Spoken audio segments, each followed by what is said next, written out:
we spent one whole year slow traveling through Southeast Asia, and it changed the whole way we see the world, and it changed how we see ourselves. In today's video, we're telling you our story. We're going to take you through the highlights, the hard moments, and the things no one tells you, and the little lessons we've learned after living in these 4 countries: Thailand, Laos, Cambodia, and Vietnam. This isn't just a travel recap. It's a reflection of our journey throughout this part of the world over a whole year.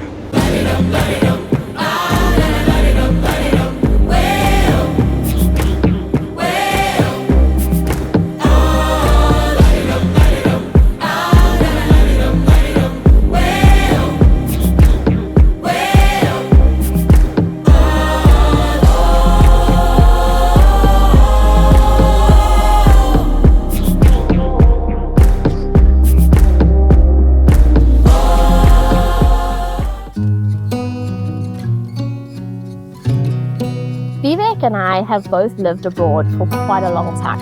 Vivek for 14 years and myself for 6 years. We were living in China at the time, and even though we didn't get a lot of holidays, we always really looked forward to being able to travel during the ones we did get. Travel was actually something that we first really bonded over. It was something that was so important to both of us. Now, with the limited holidays that we did get, we always made a point to travel during them, to try and get out of the big cities and to get to those more remote places in China. Those places where we were able to really disconnect from our work, breathe in some fresh air, and explore the culture. It was places like that where we truly felt alive and had some of our best memories.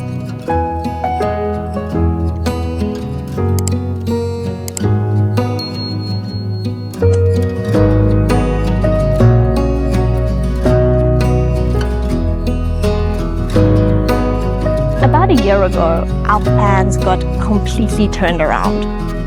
Our work visas were expiring, and our new plans didn't quite work out.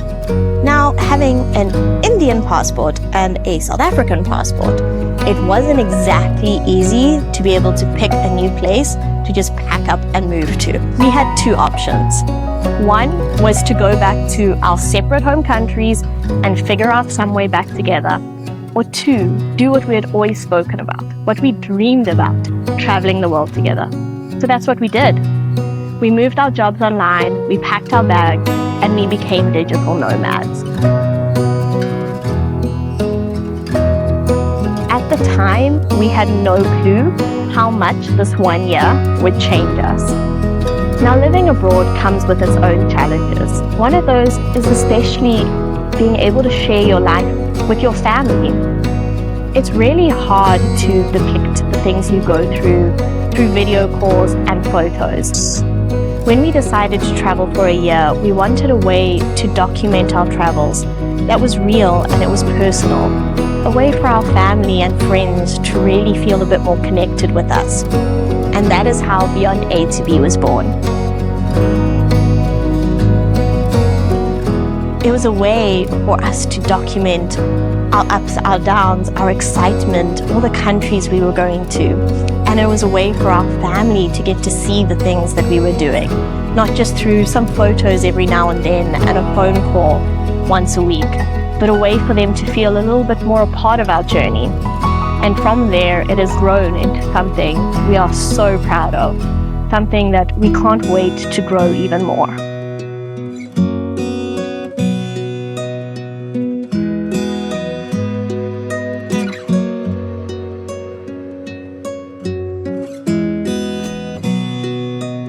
So why did we choose Southeast Asia? Well, it kind of just made the most sense. It was affordable and the visa process was the easiest for both of us. It also had what we love, diversity, culture, and friendly locals. So it just seemed like the right place for us. What we wanted was to live slowly, to explore slowly, to understand local life, to eat local food, and just to connect with the people around us. And Southeast Asia, especially Thailand and Vietnam, just looked like that was the perfect place to start.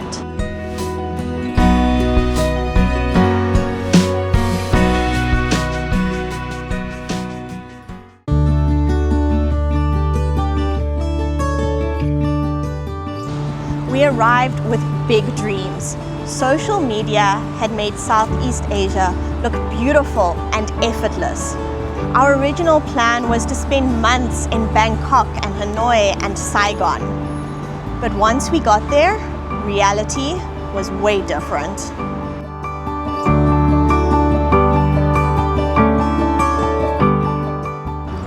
These cities were intense, busy, chaotic, and sometimes overwhelming.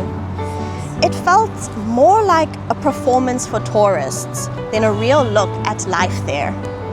And that was a bit heartbreaking. This was a little disappointing and not the authenticity we were hoping to find. We came in expecting magic, but instead what we found was noise, hundreds of tour groups, and a lot of Instagram queues. But then we changed our approach. We stopped chasing the must-see spots or the Instagram pictures, and instead we went to the places no one talks about. That is when Southeast Asia started to feel magical.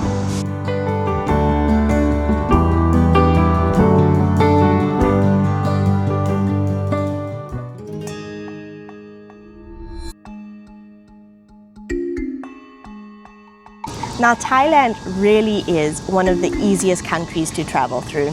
It is so well connected and very modern. As digital nomads, it's also perfect as there is no shortage of good Wi-Fi, nice cafes, and in general, it's just a really beautiful location to work from. It is one of the countries most visited by tourists though. So if you're traveling to cities like Bangkok, it will be a bit harder to find quieter spots to relax and take in nature. We really loved our time in Chiang Mai, which is in the north of Thailand. We got to spend a day at an ethical elephant sanctuary, and it was truly such an amazing day, getting to be so close to these gentle giants and actually get to learn about them in such a hands-on manner. It was one of our favorite memories from Thailand and something that will stay with us forever. We also loved getting to celebrate the Lantern festivals, the Yiping festival and the Loi Krathong festival with the locals. It was such an amazing festival actually, and we got to fly our own lanterns, and the overall vibe was just so upbeat and festive. It was really awesome, and I think we would probably actually go back and do it again because it was so much fun.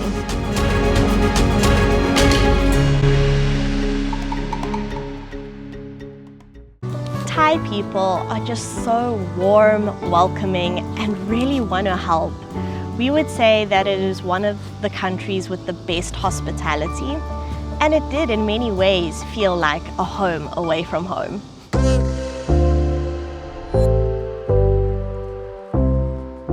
In Vietnam, we noticed a little bit of a similar pattern as we went through the biggest cities. Places like Hoi An, Old Town, Hanoi, and Saigon were just curated for tourists. It almost felt like you were a part of this performance that was put on for them. And it was a little bit disappointing as it wasn't the authentic Vietnam we had really hoped we were going to be walking into. But then, once we got into rural Vietnam, now that was absolutely amazing. We really feel that Vietnam is one of those countries where you have to get out of the tourist spots and the must-see places, where you have to get off the beaten track, because that is where you will see this real and raw Vietnam that is absolutely breathtaking.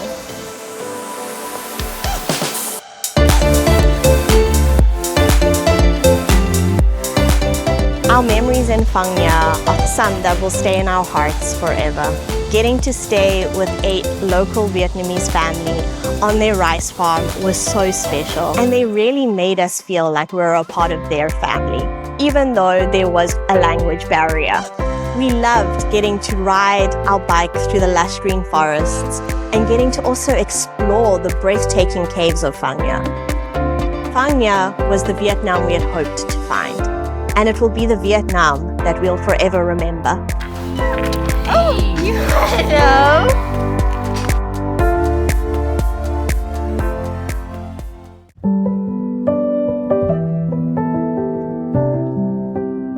When we were planning our trip to Southeast Asia, Cambodia and Laos sort of felt like the unknowns. Unlike Vietnam and Thailand, there wasn't as much information about these countries on the internet. We weren't too sure what to expect.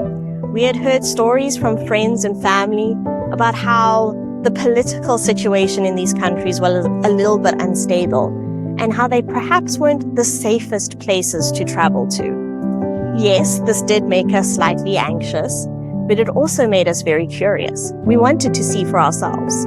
But once we arrived there, we realized how wrong these assumptions were. Both Laos and Cambodia were surprisingly modern and easy to travel through. Yet, there still was that deep connection to their culture, history, and community. I think the reality inside these countries is so much different than what we read online. And going to these less traveled places, that's where we get to see this true beauty.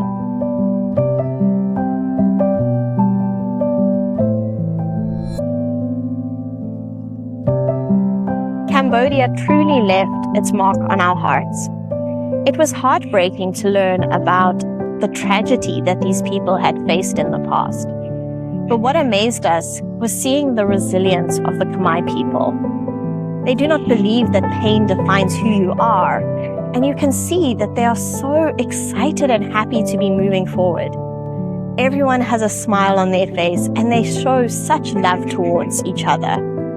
It truly, truly showed us that just because something tragic has happened, it doesn't mean it has to hold you back in life. Siem Reap is the most well-known travel destination in Cambodia, and that would be because of Angkor Wat. Now, Angkor Wat absolutely took our breath away. It was amazing. It was way better than we thought it could be, and it is one of those places in Southeast Asia we would say you really have to check out. It is much better than the hype.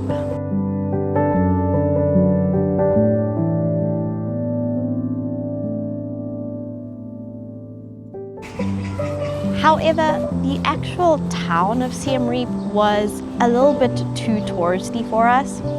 We could see it was clearly designed to meet the needs of tour groups, and it makes sense because a lot of people do go there to see Angkor Wat, so it's sort of like the main hub where you would stay if you're exploring Angkor Wat.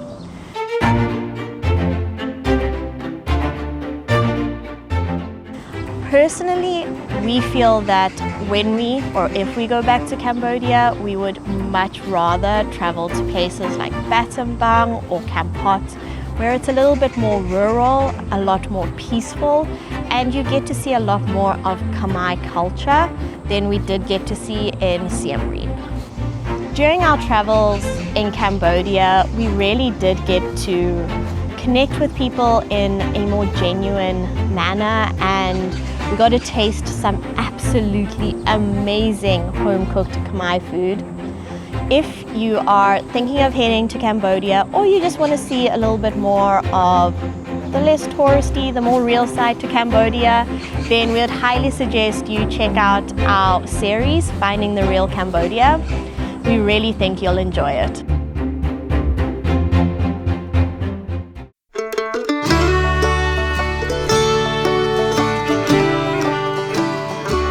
When it came to Laos, we didn't know what to expect.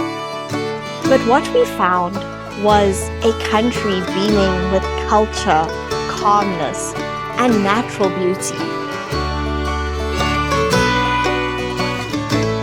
We had a wonderful time riding a tuk-tuk around Vientiane, biking through the amazing landscapes of Vang Vieng, and soaking up the quiet, laid-back and calm Luang Prabang.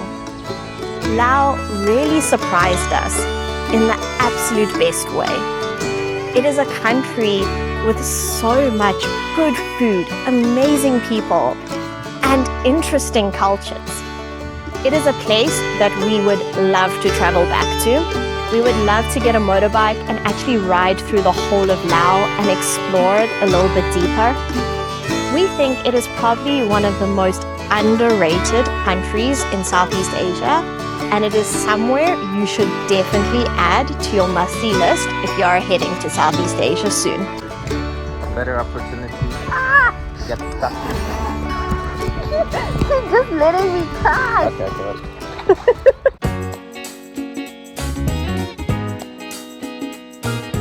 If you know us, then you know how much we love food. It is something that we first bonded over and has hugely influenced how we travel.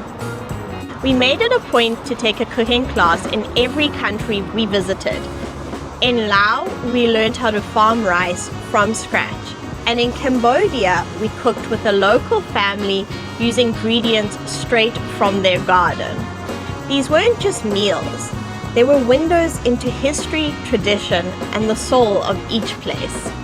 Not everything tasted amazing, sure, but we did learn a lot. And now we have a growing list of recipes that we get to cook at home, wherever our home ends up being. I don't know if I can eat the head though. You don't have to eat that, do you?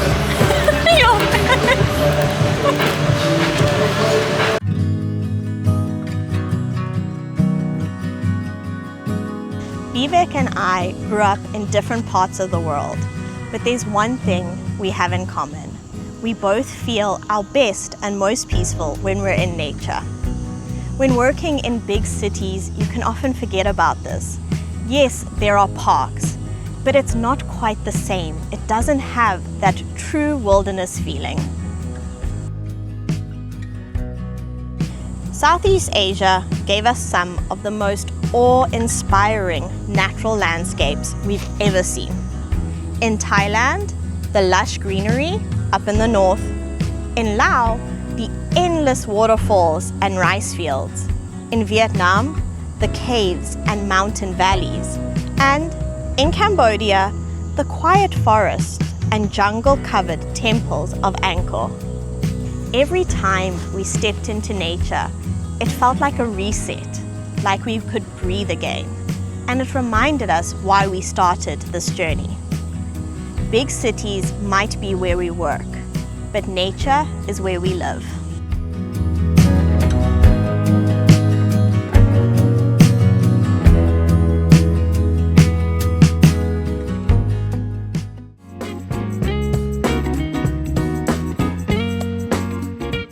So let's honestly talk about being digital nomads. It's not all sunny beaches and laptops by the pool. It's actually pretty exhausting sometimes. Every day, we would wake up and have to make hundreds of little decisions. Where to work, where to eat, where to find stable Wi-Fi. Now, places online looked fantastic to go and work at, but the reality was far from it. And now, let's not even talk about trying to upload a video on unstable Wi-Fi connection. After a while, we realized we needed a little bit more stability, something a bit more grounding, like morning walks or coffee, just a routine that had some consistency to it. That is what helps us survive the chaos.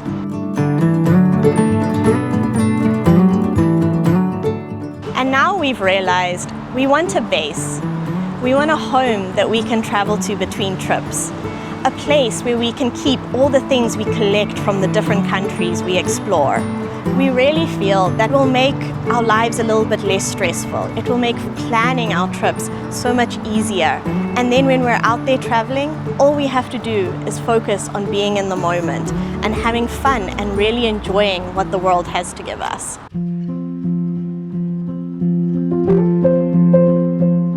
This year has taught us so much about the life we want to live and how we want to travel. We've learned we don't like these super chaotic, busy cities. We're not interested in checking off a list of things that we must see. We want to slowly travel. We want to enjoy places. We want to experience local life, try local food, and just understand the culture and the people on a deeper level. It has also brought us closer together as a couple. It has challenged us and pushed us and taught us how to face these challenges as a team. It has really laid out the type of life that we want to live, an intentional life, a life centered around nature, a life centered around being a little bit more slow in our daily routines. So it really has been a year that has grown our mindsets and just taught us more than we ever could imagine it would.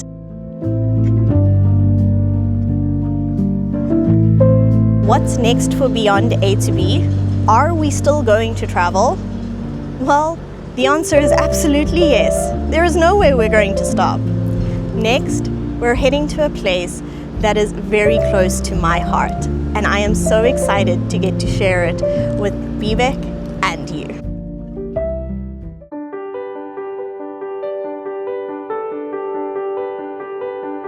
Of course, we know there is more to Southeast Asia than these 4 countries, and we can't wait to one day explore Malaysia, Indonesia, and maybe even go back to the places we've seen. There's so much that is still untouched that we cannot wait to check out.